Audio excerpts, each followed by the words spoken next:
été heureux de pouvoir faire tchouva, d'arriver en Eretz Israël. Et maintenant, Rabbeinu, dans la Torah, il parle de quelque chose qui est extraordinaire, qui s'appelle la tchouva à la tchouva. C'est-à-dire de faire tchouva sur sa première tchouva. Il y a un principe comme ça où il y a un moment où on s'arrête, entre guillemets, on se stabilise, où on se cristallise dans la Torah, dans les mitzvot. On ne progresse plus, on vivote sur ce qu'on a. Mais il y a quelque chose de plus grand.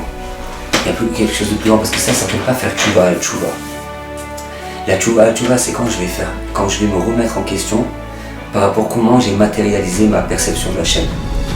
Au-delà du fait que je vais connaître les halachot qui me concernent, que je vais avoir le minimum de bonnes manières que la Torah elle me demande, que je vais être quelqu'un qui, socialement parlant, fonctionne. Il y a un autre problème que je dois régler, sur lequel je dois tout le temps travailler, que je dois tout le temps attraper. Comment je change par rapport à Hachem, comment je continue à évoluer par rapport à Hachem. Alors il faut savoir que la Torah elle est un sof, elle est infinie. Et donc ma capacité à avancer elle est infinie. Mon Shabbat, ça ne sera jamais 2 fois le même Shabbat. Ma tfila, ça ne sera jamais 2 fois la même tfila. Mais ça me demande un travail. Et surtout ça me demande un branchement avec le tzaddik. Parce qu'il y a un tzaddik dans le monde qui s'appelle Rabbi Nachman, et c'est quelqu'un qui ne s'est jamais arrêté de faire tchouva. Il a fait ce qui s'appelle tchouva al tchouva, en permanence. À partir du moment où j'applique ses conseils, à partir du moment où je me branche avec lui, ce qui rentre en moi, c'est cette force-là. C'est cette force de ne plus m'arrêter, de ne plus me bloquer, de ne plus me rester, même si c'est stable, même si c'est déjà extraordinaire, de ne plus rester dans le même état.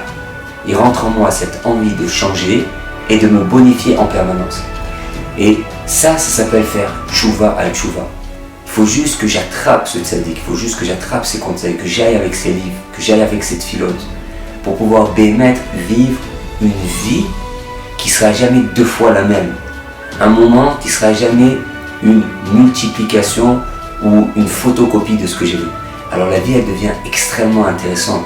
À partir du moment où je ne mets pas cette intensité dans la Torah, alors forcément je vais la remettre sur autre chose.